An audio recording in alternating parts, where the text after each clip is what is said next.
Welcome to our channel Horror Stories with Bob. Today I will tell you a story about the Witch of Blackthorn Lane. Let's start the story. London is a city steeped in history, where every cobblestone and alleyway holds tales of the past.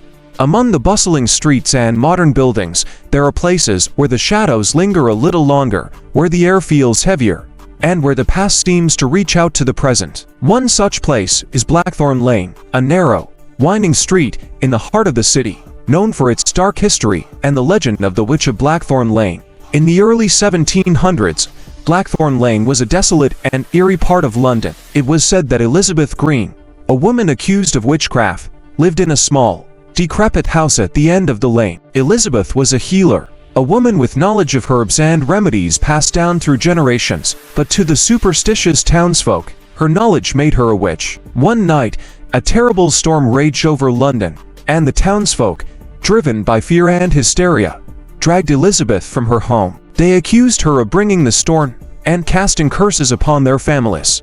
Without a fair trial, they condemned her to death. As she was burned at the stake, Elizabeth cursed the lane and all who would live there, vowing to return and exact her revenge. Centuries passed, and Blackthorn Lane remained a place of unease, where strange occurrences and ghostly sightings were common. In modern times, the lane was largely forgotten, overshadowed by the city's rapid development, but the legend of Elizabeth Green never truly faded away. It was in this setting that Sarah Mitchell, a young journalist with a penchant for uncovering the supernatural, found herself. Sarah had always been fascinated by the occult and the unexplained, and when she heard about the Witch of Blackthorn Lane, she knew she had to investigate. She rented a small apartment on the lane, determined to uncover the truth behind the legend. From the moment she moved in, Sarah felt a presence in the apartment. It was subtle at first, a cold draft in the middle of the night, the faint sound of whispers when she was alone. She brushed it off as her imagination, but as the days passed, the occurrences became more frequent and more unsettling. One night, Sarah was working late, poring over old records and documents she had found about Elizabeth Green. The room was dimly lit by a single lamp, casting long shadows on the walls. She was engrossed in an old diary entry when she heard a soft knock at the door. Her heart skipped a beat. It was well past midnight, and she wasn't expecting anyone. She hesitated, then got up and walked to the door. When she opened it, there was no one there. The narrow hallway was empty, but the air felt colder, and the shadows seemed to move on their own. She closed the door and returned to her desk, her mind racing. As she sat down, the lamp flickered and went out, plunging the room into darkness. Sarah's breath quickened.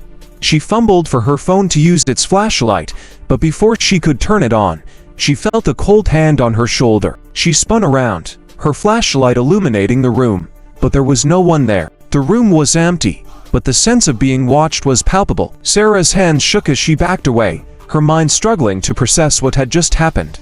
Determined to get to the bottom of the mystery, she decided to visit the local library the next day, hoping to find more information about Elizabeth Green. She spent hours combing through old books and newspapers, piecing together the story of the accused witch. The more she learned, the more convinced she became that Elizabeth's spirit was indeed haunting Blackthorn Lane. One entry, in particular, caught her attention. It was an old letter from a man who had lived on the lane in the late 1800s. He described seeing a woman in a dark cloak, wandering the street at night, her eyes glowing with an unnatural light. He wrote of strange dreams and unexplained phenomena that plagued his family until they finally moved away. Sarah felt a chill as she read the letter. The description matched the figure she had seen in her apartment. She decided to dig deeper, to find the exact spot where Elizabeth had lived. Maybe, she thought, if she could find something of Elizabeth's, she could put the spirit to rest.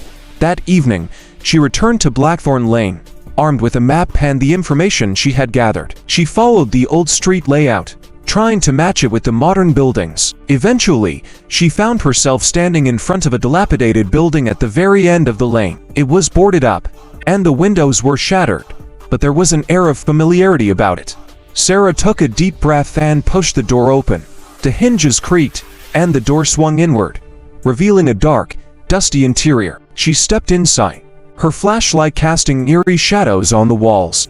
The air was thick with dust and the scent of decay. As she explored the house, she found old furniture, broken and covered in cobwebs. In one corner, she discovered a small wooden chest. Her heart raced as she knelt down and opened it. Inside, she found a collection of old herbs, a few handwritten notes, and a locket. She picked up the locket and opened it. Inside was a small portrait of a woman, Elizabeth Green. As she held the locket, she felt a sudden, intense cold, and the room seemed to darken. She heard whispers all around her, growing louder and more insistent. Sarah stood up, clutching the locket, and turned to leave. But as she reached the door, it slammed shut. She was trapped. The whispers grew louder, filling her mind with a cacophony of voices. She tried to move, but her feet felt rooted to the spot. Suddenly, the whispers stopped, and a figure appeared before her, Elizabeth Green. Her eyes burned with an ethereal light, and her expression was one of sorrow and anger. She reached out a hand, and Sarah felt an icy grip around her heart. "Why have you disturbed my rest?" Elizabeth's voice echoed through the room, a mixture of sadness and fury. Sarah struggled to speak. "I wanted to understand, to help you find peace." Elizabeth's gaze softened slightly. "Peace? There is no peace for me. Not after what they did. But you have a kind heart. Perhaps you can help me." The grip around Sarah's heart loosened, and she could breathe again. "How? What can I do?" "Find those who wronged me.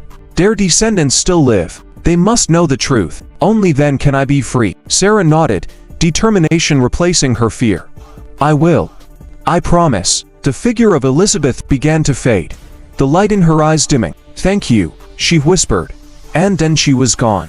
The door creaked open, and Sarah stumbled out into the cool night air, clutching the locket. She knew her task was not an easy one, but she was determined to help Elizabeth find the peace she had been denied for so long. Over the next few weeks, Sarah delved into the history of the townsfolk who had condemned Elizabeth. She tracked down their descendants, uncovering stories of guilt and regret passed down through generations. She shared Elizabeth's story with them, showing them the locket and the evidence she had gathered. Some were skeptical, but others were moved by the tale of injustice. Slowly, the truth began to spread, and the descendants acknowledged the wrongs of the past.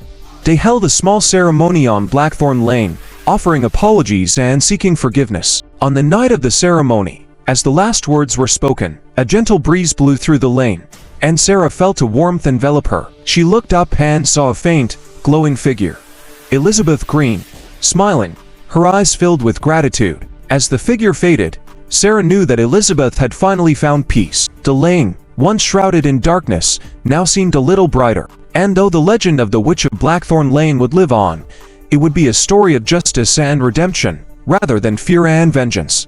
Thank you for watching our video. If you like our video, please hit the like and subscribe button. See you soon.